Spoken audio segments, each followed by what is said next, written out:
हवा बहे पुरवैया बहे हो।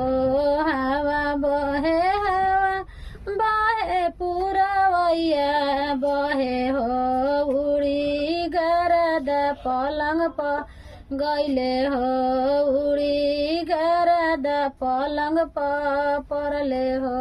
दुआर से अइला न कवन दुल्हा हो। झरा अशुभवा पलंग के धुरिया हो। दुआरा से अइला न कवन दुल्हा हो। झरा अशुभवा पलंग के धुरिया हो।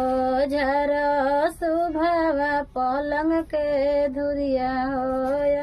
तना दहेजवा हमारो पापा देले हो। तब बेटी नौकरनिए बनली हो।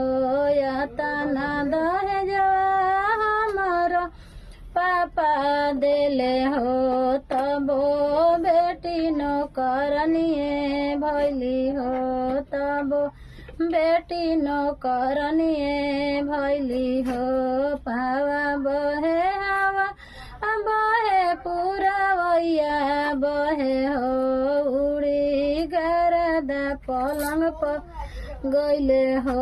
उड़ी गरद पलंग पर पड़ले हो। दुआर से अइला न कवन दुल्हा हो। झरा अशुभवा पलंग के धुरिया हो। झरा अशुभवा पलंग के धुरिया हो।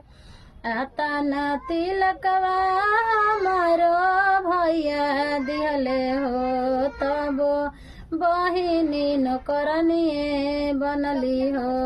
आता न तिलकिया हमारो भैया देले हो।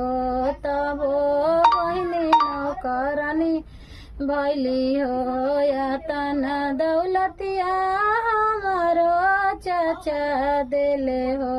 तब बेटी नौकरनिए बनली हो।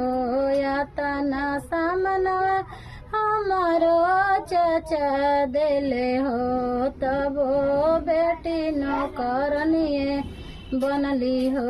तब बेटी नौकरनिए बनली हो।